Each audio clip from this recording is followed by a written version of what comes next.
Thank you to everyone for being here today, and welcome to the Wilson Center.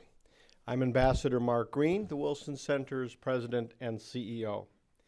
So the Wilson Center was established some 5 decades ago with the mission, in the words of Congress, of strengthening the fruitful relation between the world of learning and the world of public affairs.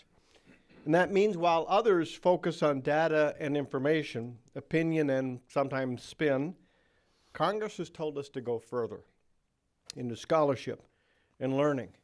And that means that our currency is knowledge, our focus is independent analysis, and our purpose is developing options and recommendations that decision makers can trust. And we're fiercely nonpartisan. It's a true honor for us to host His Excellency, Dr. Mohammed Irfaan Ali, President of Guyana, as well as his team of ministers and diplomatic officials who are joining us here today. I would also like to recognize some special guests that are with us as well. Thank you to Alex Mistry from Hess and Ambassador Craig Kelly from ExxonMobil. I'd also like to thank Ian Davis from Occidental Petroleum for its support of the Wilson Center. And finally, a very special welcome to my friend Sarah Ann Lynch, U.S. Ambassador to Guyana. Madam Ambassador, the title suits you well. It's good to have you here. At a time when the global economy is facing multiple crises, Guyana continues to be one of the fastest growing economies in the world. However, Guyana, like other Caricom countries, is facing headwinds as well. The impact of climate change, fallout from the COVID-19 pandemic, and yes, now a food crisis. According to Caricom and the World Food Program, around 2.8 million people, nearly 40% of the population in the English-speaking Caribbean, is food insecure. That's 1 million more than April 2020. Guyana has stepped up and is doing its part to help the region, and not just on food insecurity, but on a range of fronts. At the Summit of the Americas, Guyana was one of more than 20 countries to sign on to the Los Angeles Declaration to help address illegal immigration in the region and to find humane ways to mitigate the crisis. Also, because of Guyana's leadership role within Caricom on agriculture and food security, President Ali serves as a co-chair of the Food Security Working Group. Guyana is playing a key role in protecting global biodiversity at a really important moment in history. As most of you know, Guyana has an abundance of resources, vast forests, sugar, rice, gold, and yes, now oil. ExxonMobil has discovered 11 billion barrels of proven oil reserves offshore of Guyana, which could eventually make the nation, render the nation having the world's highest oil output per capita. The partnership between U.S. businesses and Guyana goes well beyond the oil and gas sector into infrastructure, agriculture, healthcare, education, services, and tourism. In 2021 alone, the U.S. exported $565 million worth of goods to Guyana and imported $1.7 billion worth from Guyana. During my time at the U.S. Agency for International Development, I made sure to prioritize the Caribbean. Through the U.S. Caribbean 2020 Strategy for Engagement, we dedicated more resources to helping our Caribbean friends improve their disaster resilience and to enhance their response efforts. After all, we're not merely countries in the same region. We're friends in the same neighborhood. Mr. President, we look forward to learning more about your One Guyana initiative and how Guyana will balance its need for economic growth and opportunity with its desire to help the world address critical climate change issues. His Excellency, Dr. Mohammed Irfaan Ali, was sworn in as Guyana's 9th Executive President on August 2nd, 2020. He previously served as project manager of the Caribbean Development Bank's Project Implementation Unit in the Ministry of Finance, as well as senior planner in the State Planning Secretariat. In 2006, he became a member of Guyana's National Assembly and was subsequently appointed to the portfolios of the Ministry of Housing and Water and Ministry of Tourism, Industry, and Commerce. He is well prepared to lead his country at this key moment in history. Ladies and gentlemen, it is my great honor to welcome to the Wilson Center Dr. Ali, the President of Guyana.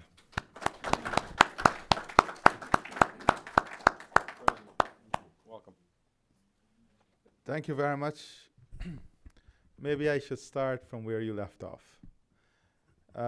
As you position this center as a center of learning and public policy, I want to extend what you would have said about Guyana.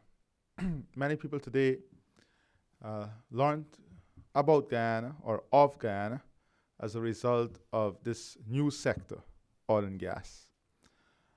But Guyana is part of Caricom. We've always played an important role in the development of Caricom. We see Caricom and the prosperity of Caricom as part of our ambition too as a country. As you position Guyana in the oil and gas sector, I want to remind you that Guyana has been playing a leading role in climate change and environment. And this role started long before oil and gas. Our Vice President, now, who was then President, led our development agenda for the future through a low-carbon development strategy and framework. The low-carbon development strategy was not an environmental strategy or a climate strategy. It was a development strategy taking into consideration our natural national asset of the forest and how that forest can be deployed to bring economic benefit that would uplift the social infrastructure and economic life of Guyana, whilst contributing significantly to the world on the issue of climate change. So that was one component of the strategy.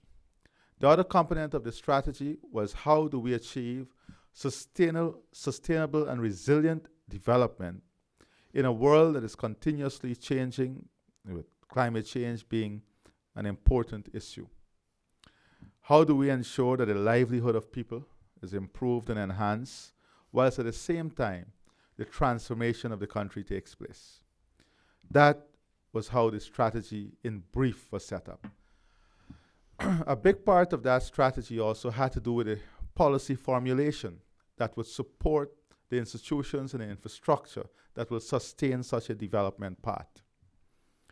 One would believe that a country that is embarking on such a strategy, finding oil and gas, would want to depart from the strategy. But over the last 2 years, when we were returned to government, we showed the world what good leadership, what value-based leadership should be. And this is an important part of public policy. We did not only return to the strategy, but we committed to expanding the strategy that is now known as the Low Carbon Development Strategy 2030 to incorporate all the new areas of environment and climate change concern, including the oceans. We have expanded the strategy, taking into consideration the new area of development, the new sector of oil and gas, and we have now developed the strategy through a consultative mechanism. This is not a strategy that is driven by the state. It is a strategy that was conceptualized by the state, but incorporated the views of all the different stakeholder groups in Guyana and internationally, because there are a lot of international ideas that were taken into consideration in the development of the strategy. So the Low Carbon Development Strategy now, as it is, 2030, is the overarching development strategy that will ensure we develop our country in a sustainable way, in a way that ensures the economy is resilient to different shocks, in a way that promotes equitable development, in a way that speaks to the transformative agenda of the government, where we're focusing on how we'll achieve human transformation, human resource transformation, how we'll build a mechanism in the education sector, the health sector, the housing sector, all the social sectors to support the infrastructural and economic transformation that will take place. And this is the concept, this brings me to the concept of One Guyana. One Guyana is not a theoretical concept, it is not a slogan. One Guyana is about delivery of goods and services to the citizen in a way in which issues of equitable access, distribution, opportunities, involvement of people is considered in the delivery of public goods and service. One Guyana is about a common vision, a common set of values, a common set of principles that will define us as a nation, a common development strategy that would enable us to uplift the lives of people, that would enable us to position Guyana into global leadership in various areas, not only climate change and climate action, but how do we position Guyana as a major contributor in food security for the region, the Caricom region. And we're taking this responsibility very seriously. We had perhaps a few months ago one of the largest agri-investment forum.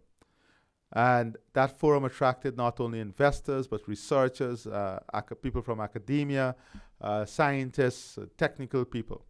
And out of that, we have been able to develop a plan that would look at food security from a regional perspective. The initial strategy is how do we reduce our food import bill, and we set ourselves a target of reducing that import bill in the region by 25% by 2025.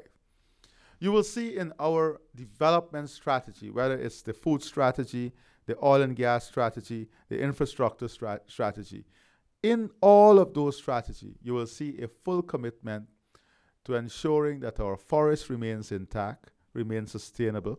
We have the lowest deforestation rate perhaps in the world, far below industry standard. We have a monitoring system that is of international standard. We have audits. So the development part of Guyana is a part that reaches towards sustainability. It's a part that is diversified. And that is why these forums are critically important for us. Ensuring that the world and investors, people in academia, and policymakers understand the wide-ranging, multifaceted nature of development and the path of development we are taking to position Guyana as a sustainable story in the development, in our development phase. So I know most of our time today should be dedicated to your questions. So these are just some introductory remarks I would like to leave with you. And now I'm ready to take any questions, listen to your ideas, and to engage you. Thank you very much.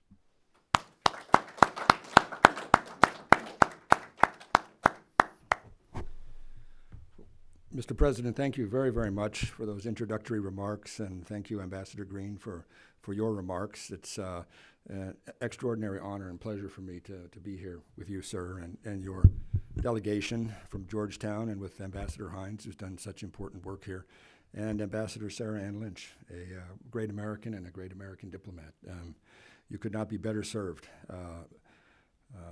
She has a remarkable career, and I think is uniquely positioned to help Washington understand the extraordinary opportunity that Guyana presents it.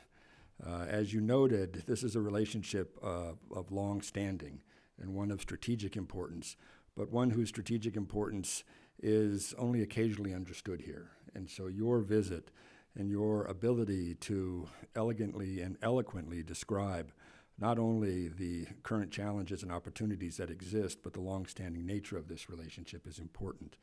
And I'm wondering if you could build a little off of your vision of the strategic partnership that Guyana is building with the United States, and why it's important to the United States. Thank you very much, and let me also endorse your comments of the ambassador. You know, over the last few days here in Washington, I've had the opportunity to engage many persons who serve the U.S. In Guyana, serve the region including your good self, who served the region at different levels, and very high levels. And they all point to a development story that I think we did a poor job in communicating. That development story, where we came from, what were the challenges, the type of economic and social crisis that existed, and how we were able to charter our way through those troublesome days with very limited resources, coming out from a HIPIC type of scenario, the second poorest country in the hemisphere, and how we navigated as a government that period to bring Guyana in 2006 to a position in which we were described as the fastest growing country in Latin America and the Caribbean without oil and gas. What this speaks to is policy making. And we don't give enough credit to the type of leadership, policy formulation, and strategic work that was done to bring Guyana from the second poorest country in the hemisphere to a position where we were the leading country in many areas. Our housing program became a study for the IDB. Our economic model was one that speaks to sustainability. I say that to say this. We have always demonstrated that we have good capability in policy formulation to navigate and manage through different phases of development. And that is even more important now with the type of revenue that will be coming to ensure the stability in the policy making environment, to ensure the focus in the stability in the policy making environment, and to ensure that the development strategy and development pathway encompasses a wide array or a wide vision to build out the country and the economy in a multifaceted way, but take into consideration the upliftment of the people, not only in Guyana, but also our continued contribution in the region. Now, we couldn't do this alone. And one of the most important relationships for Caricom and for Guyana is that with the United States. The United States is an important partner for us, not only from a developmental perspective, but from a societal perspective.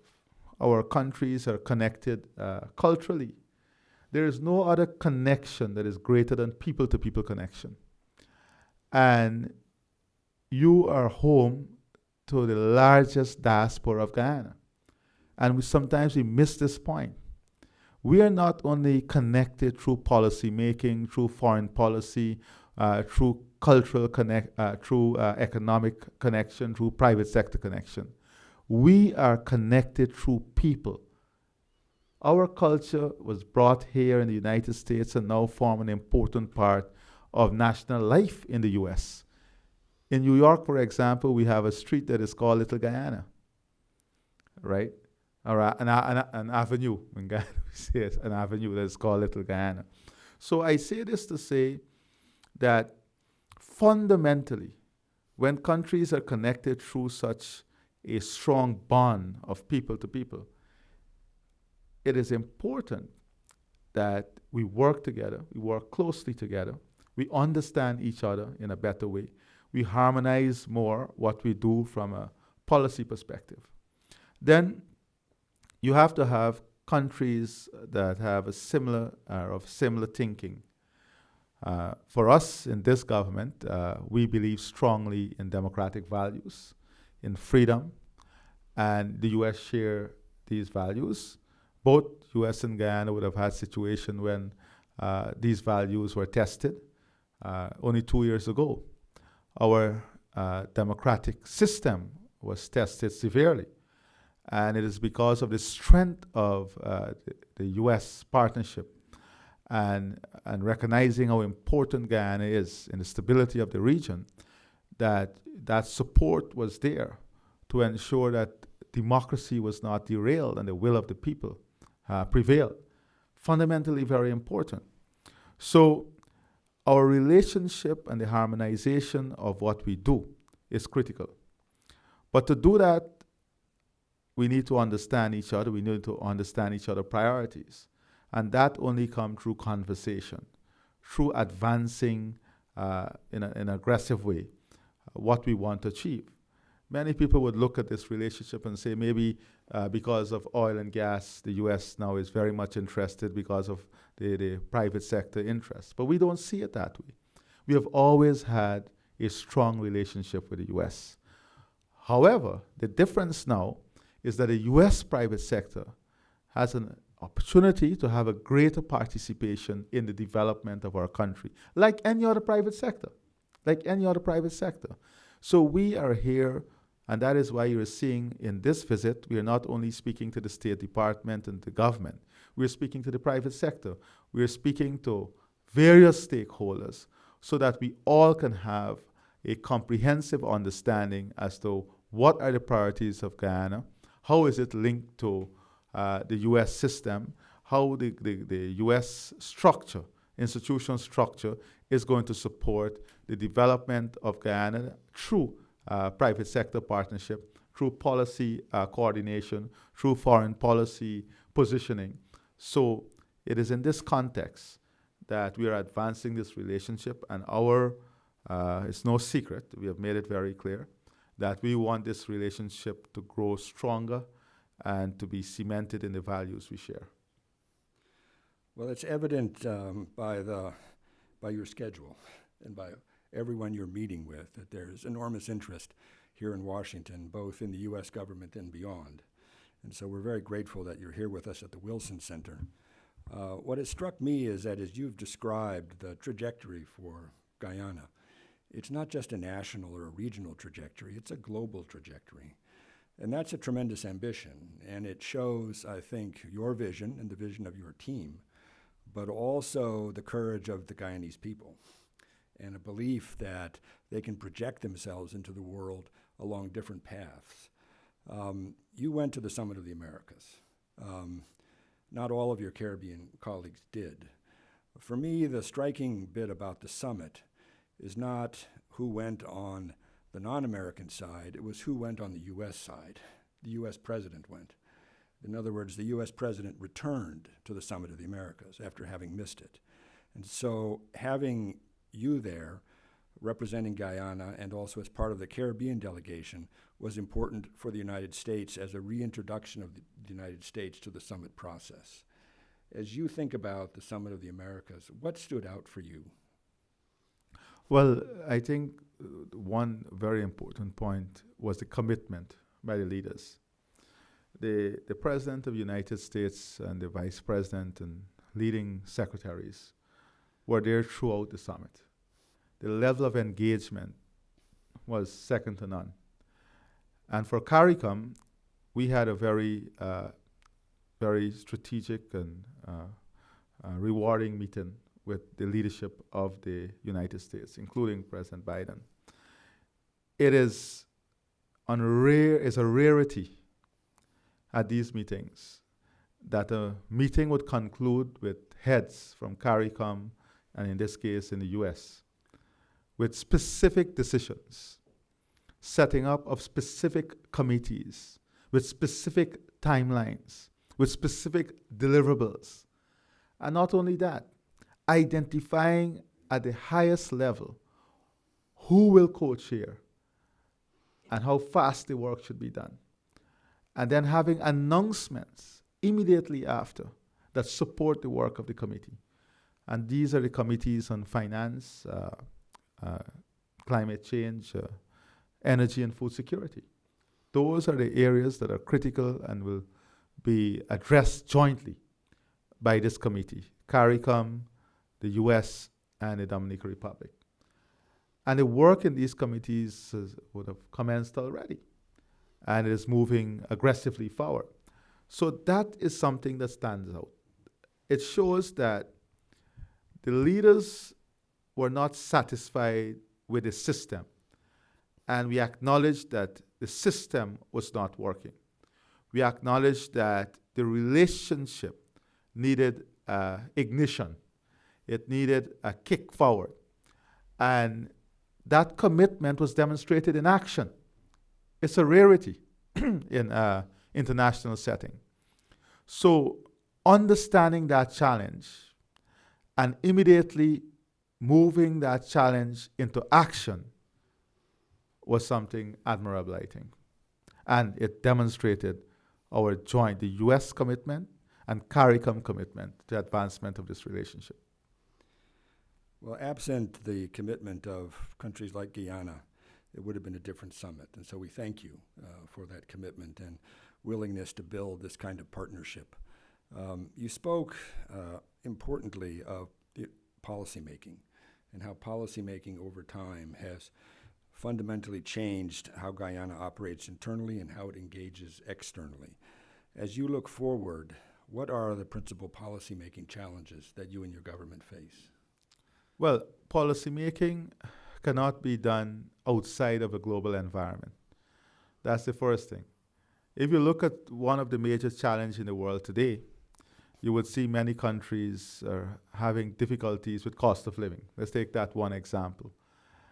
And a lot of this is part of what is happening globally. It started from the pandemic, COVID. We are not even out of the pandemic. And then we had a supply chain crisis that came with that. That brought the manufacturing crisis because the manufacturing sector was shut down for more than a year completely. And it's not even open up, it's not even reopened at the scale that can meet global demand. So that brings us to the second issue of supply of goods and services. And then the war in Ukraine. This combined together creates a policy formulation headache for countries, especially developing countries. We, for example, are not only importing all the inflation that is happening globally, we are faced with a serious shipping issue, not only Guyana, the region. We are faced with input issues, fertilizer, the cost of fuel.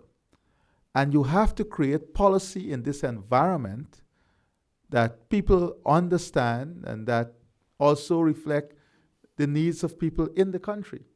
So policy making from a national perspective has graduated to a global scale. And unless your policy making can be done in that global context, you will be, missing the train. So, for example, we in Guyana we have taken off all the taxes on fuel. We have removed all the taxes and VAT on all the important, almost all the food items. We are supporting the housing sector. So our policy making is done in its national context. The same goes with the environment.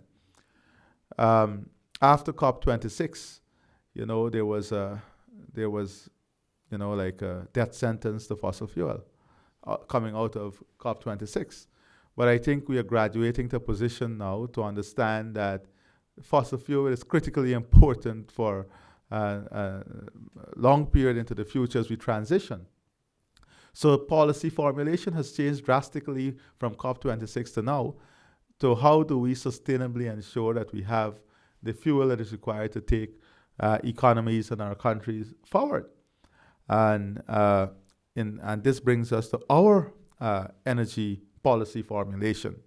Our energy policy formulation is not wedded completely into oil and gas. So whilst we are pursuing this path, our policy formulation for the energy sector is linked to our policy on climate change with the forests and deploying the forest as an international asset. And the policy is linked on how do we reduce the cost of energy in Guyana, which is among the highest in the region, so we can bolster other sectors in the economy. And how do we transition also into cleaner energy? So that is why we are pursuing natural gas as one part, the hydropower as another part. We are pursuing wind, solar. In the solar energy policy formulation, the solar energy policy formulation, we are looking at off-grid system for the hinterland community. Part of that policy, too, is to ensure access. So you have to understand that there are some things that we believe fundamentally, I mean, the government I serve, that there are some things that are fundamentally a social good: water, housing, even energy. If you're going to transform the lives of people and give them an equal shot at life, that becomes a social good, because the world today requires energy. COVID taught us this. In communities that had lack of energy, they could not have education because technology depends on energy, on electricity. So in that policy formulation, we're doing off-grid systems for hinterland communities that are geographically spread all over, but we have to make that investment. And that is the concept of One Guyana, making these investments to give everyone that opportunity. So our policy formulation is not done in a vacuum, or it's not done within the borders of Guyana. It is carefully crafted, taking into consideration the global realities and the environment in which you're operating. I just wanted to give you some examples as to how policy making is evolving. No, thank you very much. That was well done and very interesting, because it links Guyana to a larger world, and the policy that your government is formulating and implementing also links to policies that are being formulated elsewhere. As you look at the oil and gas sector and the important role that it will play in generating wealth and helping to finance the kind of social and economic development that you talk about, what kind of policies and laws are you putting in place to ensure transparency and to let the Guyanese people know that this is all about building national wealth to generate more national wealth as opposed to individual wealth?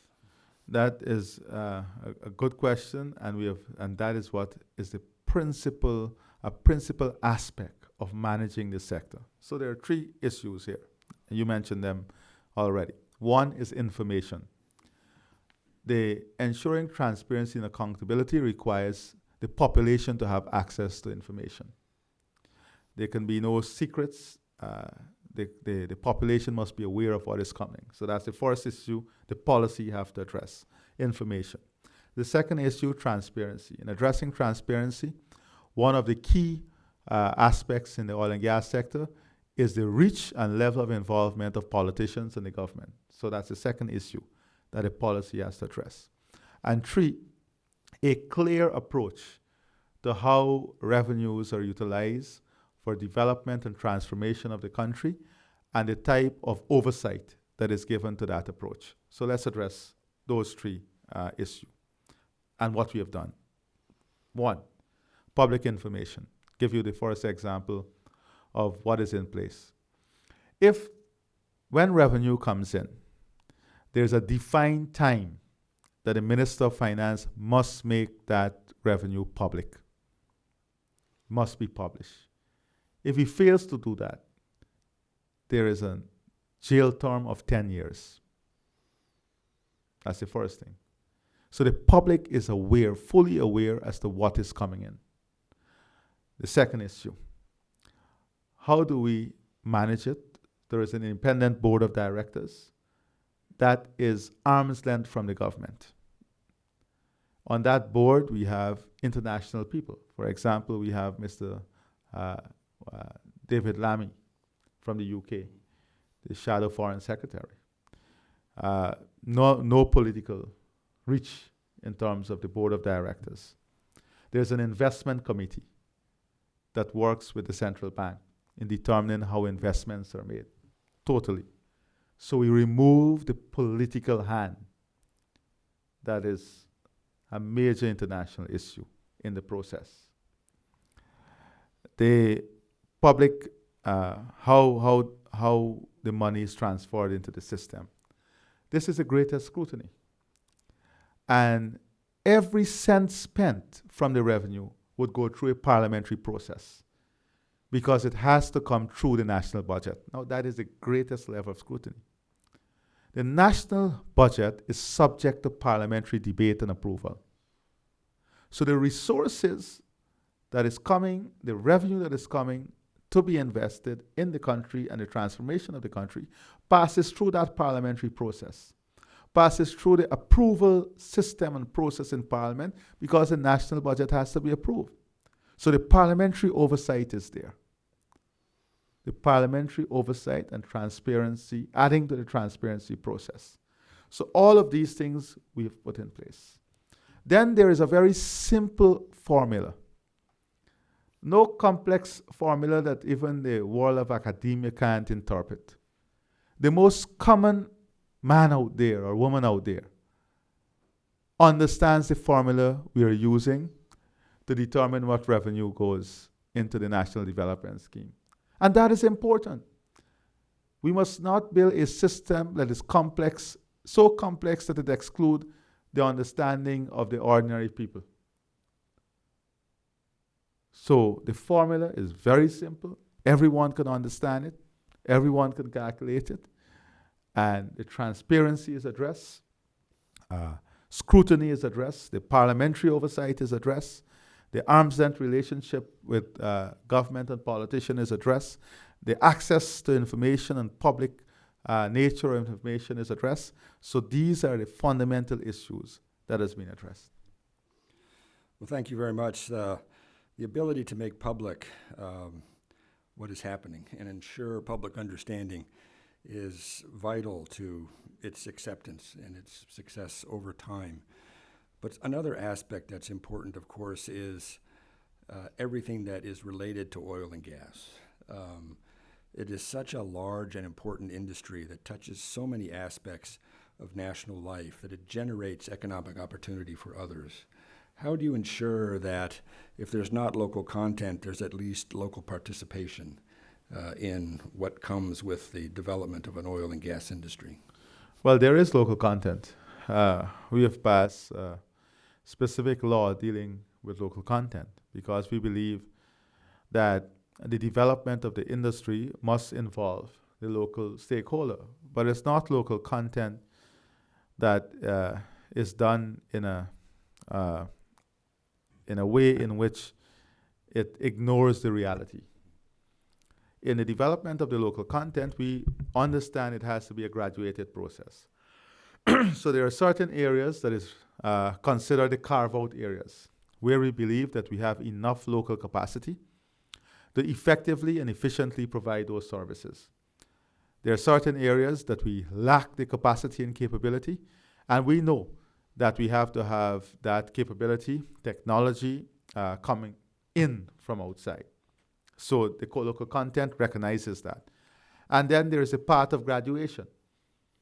To know that, so the room is created, that local businesses, local entrepreneurs, they are involved in the process so that the transfer of the knowledge and technology and investment is done in a way that graduate these services even to local capacity.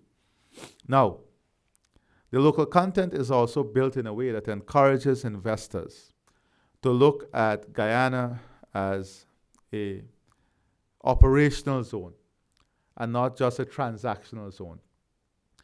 What do I mean? Let us say someone in machining and engineering.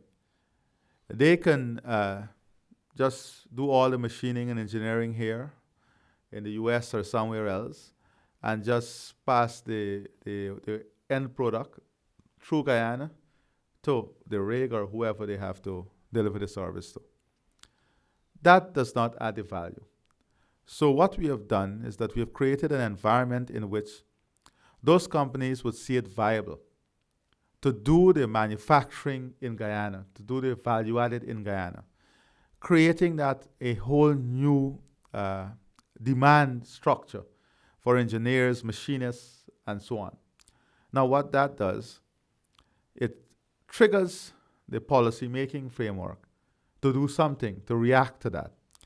And that is why now we are working on the National Training Center and a skills development program that is geared and targeted towards ensuring that we build the capacity, so we provide the environment and the training that will support the next level of human resource to meet that requirement.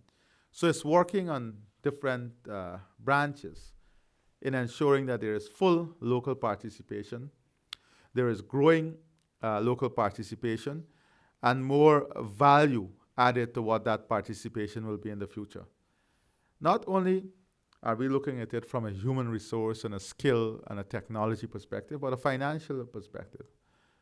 Only recently, we were having a conversation as to how we address the issue of cash flow and access to capital. Because the local private sector may not have the capital outlay or the cash flow to have a 90 days lag time in terms of when your invoices are paid. And that might be an industry standard that suppliers are accustomed to.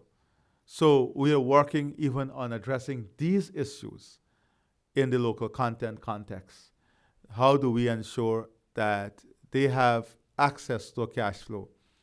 And the banking system is integrated in supporting that so that we can build the capacity also from a cash flow and capital outlay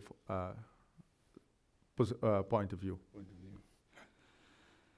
You talked also about sustainability and the unique position that Guyana finds itself in as both a promoter of environmental stewardship and the fight against climate change and the importance of forests and biodiversity, and your developing oil and gas industry.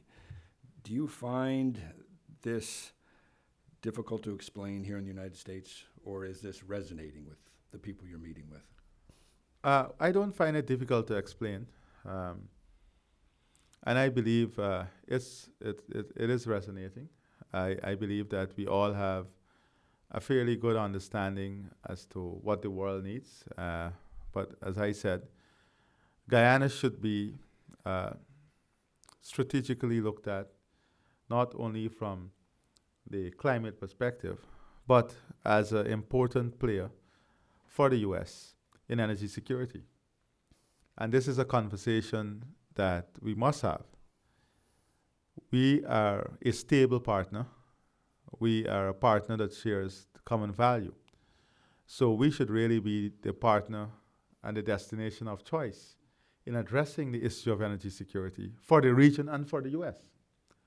So it's natural that we have this conversation and the policy making take into consideration the potential that exists for Guyana in the advancement of our oil and gas sector, and ensuring that we do so quickly, safely, efficiently, to the benefit of Guyana, but in supporting energy security for the region.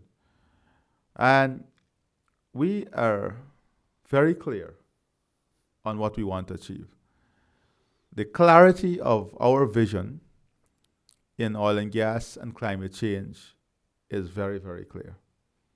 We have made our position very, very clear. Recently, I had an engagement with the UN Secretary General in Caricom, the Caricom heads of government, and I reinforced the position of Guyana. That is, we have to ensure we expeditiously explore and exploit the natural resource oil and gas and use it in the transformation of our country, but in a responsible way. There is no secret about that, as also there is no secret of us deploying our forests, but understanding that that forest has a value. The forest did not exist only after oil and gas, it existed there a long time ago, and it has a value. It has to be monetized. And the Vice President has been leading this effort long before oil and gas, not only for Guyana, because he was championing this for all the forest countries, bringing forests in the environmental conversation and mainstreaming forests as part of the conversation on climate change, adaptation and mitigation, and understanding the value it brings, is a conversation that Guyana provides great leadership on, that we are very proud of. And we will continue to provide that leadership in this regard. So we are very clear about our role. We are very clear about the value we can bring to the United States, to this region and to the world in terms of climate change and oil and gas. And we have clear definition as to how we can bring that value system. Well, thank you very much. It's a very eloquent response to an important question, and one that I think will resonate well here in Washington. I'm going to open up to all of you in just a second for those who want to ask questions. I just want to ask a question on Caricom. Georgetown is the hosts Caricom, is an important member of Caricom, and Caricom is a unique institution in the Americas in the sense that it touches in one way or another on all the major areas of the Americas. Guyana and Suriname are continental members of Caricom. Belize is an Isthmian member of Caricom. And then, of course, the island nations of Caricom are effectively the third border of North America, both the United States and Canada. And in this regard, you have an ability to project yourself in different directions and engage differently. What do you see the major challenges facing Caricom in the near future? Well, the challenges for Caricom are well documented, but there's tremendous opportunity Caricom can bring to this partnership, and I want to address that. I don't like to address challenges without looking at opportunities. I believe challenges give us an opportunity to find solutions. Mm-hmm. Climate change, food security, transportation and logistics, joint policy making, those are some of the challenges. Financing, the debt crisis that the region faces because of the vulnerability. I mean, one hurricane can wipe out an entire economy. In Guyana, we had one flooding event that took away almost 60% of our GDP, and we had to come out of that crisis. Now, what this point to is that we have to find innovative ways too of getting the resources for adaptation and mitigation. If you look at what is the IMF projection and what is required for the region for adaptation and mitigation, we are nowhere close. We are nowhere close to mobilizing even 20% of those resources that is required. So we have to find innovative solution. In case of Guyana, deploying and monetizing the value of the forest, the blue economy, understanding the benefits it can bring, but also for the United States to work closely with the region in unlocking potential. Not only in Guyana, we have oil and gas in Guyana. Suriname can expeditiously move towards the production from their field.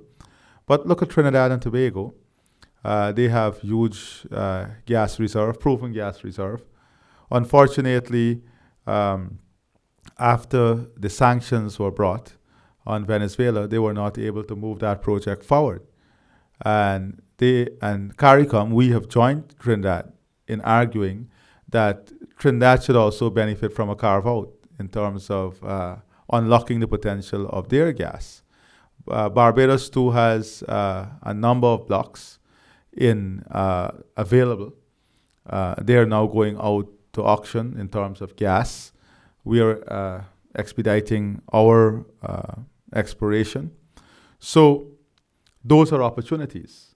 Those are opportunities that comes in the mix of finding energy security and for the entire region that includes the United States.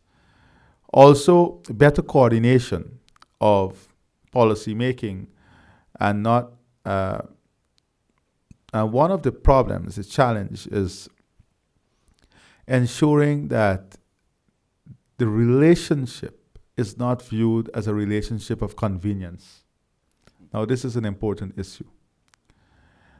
The region must be given the level of seriousness that demonstrate exactly what you're talking about, referring to the region as a third border of the US and Canada.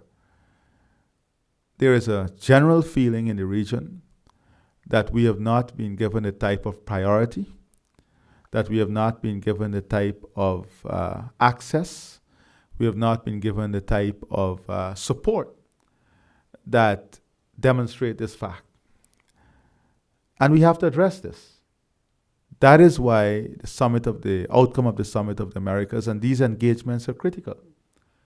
We can't say that this is very strategic, and then in action, we don't demonstrate the seriousness and the importance of the relationship. That is a challenge that can be easily fixed. And engagement like these, people like your good self, and those who serve the region must play an important role in fixing this problem and ensuring that the region occupies its rightful place in the policy and foreign relations agenda of both the US and Canada. Very important. Good. Well, we have a few minutes left. I'd like to open to questions from the floor. So should anyone have a question they would like to ask the President? David. Thank you, Ambassador. David Lewis with Manchester Trade and Caribbean Policy Consortium. President Ali, welcome to Washington again. Congratulations on an excellent visit so far, but most importantly, timing, because I think, as you were mentioning, with the agreements from the summit coming forth, it's very important to follow up quickly on these deliverables and keep that attention hot, as they say. We've been doing since last year monthly webinars on transforming Guyana, focusing on the energy sector, oil and gas, and other initiatives. One of the issues that has come up is, I think pretty much the experts from the industry will add details, but it's a given. You've got oil, you're going to have gas, there's prospects into the future. What are the plans to transform that, and particularly at the level, as you mentioned, delivering goods and services? One of the key issues, not only in Guyana, but throughout the Caribbean and most developing economies, is competitive, efficient, and good price electric utilities. Because we've seen many countries with oil and gas, but then at the level of a utility, the provision of 24/7 power at a competitive rate throughout the country is a weakness. And one of the things that has come up with analysts in these discussions is, what's the next step now in terms of that infrastructure, institutional development, particularly with the energy utility in Guyana? So I'm wondering if there's anything you can share with us on that. Definitely, but I want to take your question a step further. When we speak about, and I'm happy you raised it, the competitiveness and efficiency of institutions and system, we have to talk about the competitiveness and efficiency of a country and a government. We have to address that. We have to build the sectors and the country and the government on an efficient platform, one in which whatever we are delivering on international scale and market must be competitive. And that's an important part of our development agenda. Improving our competitiveness, improving the efficiency of government, working towards a system where the institutions work. Very important for countries like ours. Sometimes it's people have to work, and the institutions don't work. The system must be built on institutions that work and deliver, and must be held accountable. So that is part of what we are doing in terms of improving the governance mechanism. Now, you rightfully said one of the greatest hindrance to the development of Guyana has been not only the cost of energy, but the reliability of energy. I grew up in a time in Guyana when you had so many power outages that when you actually had electricity, we used to jump up in the village and sing and dance because it was a rarity. We worked ourselves out of that situation. Today, where we have more or less fixed access, but the costs has remained an important issue. The reliability of the access is also an important issue. And then we have a third area, how renewable that access is. And all three of these areas we are addressing in the energy mix. Making it competitive, we have set ourselves an agenda that before the end of the next 3 years, we have to reduce the cost of energy by 50%. How are we going to achieve this? We have committed ourselves to a development that will see natural gas used in a development mix. That project is of an international scale. We are working on reliability of access and expansion of access through off-grid solar system. We're examining wind potential. We have a major hydro project that we are advancing. So the end of all of this, what you would see is a country that delivers energy competitively to support other investment in manufacturing, agro-processing, industrial development, input for the agricultural sector, like small fertilizer plant that will support the growth of agriculture, and not only from a cost perspective. The world has taught us an important lesson. Sometimes you can have all the money, but you don't have the product. And that is another equation the world is facing. The supply is just not there. So even if you have the money to buy the service is not there. And this is what is pushing many countries now to build their productive capacity to be more self-sufficient in many areas. And that is something we are taking important note of and working also to fix in the long-term development agenda of the country. So we are fixing the costs, we are fixing the access, we are fixing the reliability of the system that includes the transmission system, and we are fixing the futuristic issue of the renewable aspect and sustainable aspect. Other questions and comments? Cindy?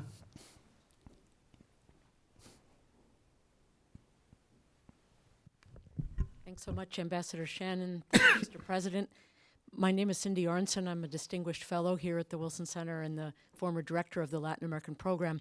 Both of you have made pretty substantial reference to the Summit of the Americas. And one of the issues sort of hovering around the summit was the issue of nearshoring.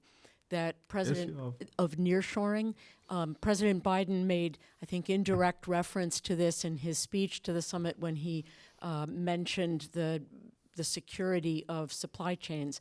And my question is whether you perceive on the part of the Biden administration a real interest in bringing nearshoring capabilities to the Caribbean or to other areas close to the United States, bringing them back from Asia into the U.S. neighborhood.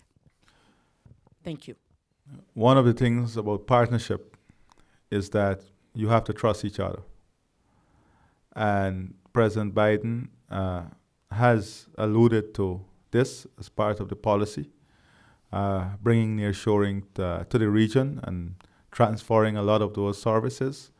And we believe that this policy is a serious policy. And not only do we believe it, we have expressed our willingness as a region to participate fully and be part of this policy framework. Greg. Mr. President, thank you for your remarks. I can't resist the temptation to ask you about Guyana's relations with Brazil, since you're sitting next to someone who, apart from having held many of the senior positions you indicated, was a very prominent U.S. ambassador to Brazil. So I'd actually love to hear both of you talk about that important relationship. Thank you. I know we are also running out of time, but few minutes left. Brazil occupies a very important part of our future. And that is because we are so geographically connected. And the challenges Brazil has in terms of their landlocked nature, northern Brazil, and access to port facility that is critical for their agricultural and productive sector. Guyana is a viable solution to fix that problem for Brazil. And we have been working with Brazil, successive government. And it is clear that successive government of Brazil and our government share this common vision, that fixing that issue requires Guyana to be part of the solution, So the deepwater port that we're speaking of, and the development of a logistics and transportation hub that is connected to a free zone and built into access to the Guyana Shield is a critical component of the futuristic, sustainable, interborder, interregional trade and development network that we want to create. I like that vision very much. I can remember very well a Brazilian diplomat, Seixas Correa, telling me once that Guyana, Suriname, and French Guiana were Europe's fingerprints as its hand was ripped from South America. But it's evident that Guyana is an important piece of connectivity into the Caribbean and into Caricom, and it would behoove the Brazilians to develop that. But, Mr. President, we've just about run out of time. I want to thank you for your willingness to spend so much time with us today, to be so open with us, and to share the vision of your government as you look ahead into Guyana's future. And let me congratulate you for your visit to Washington. It's been a success so far, and I'm sure that success will continue as you meet with the Vice President and others. And I just wish you and Guyana the very best. And please know that you have many friends here in town, and we look forward to advancing this strategic partnership. So thank you. Thank you very much. And I want to leave by saying to all the U.S. investors, the policymakers, the influencers, the government, that we see this relationship as structurally, politically, socially, from a people perspective, not only important, but extremely relevant, strategic, and embedded in the development of Guyana and the future of Guyana. Well, thank you all very much.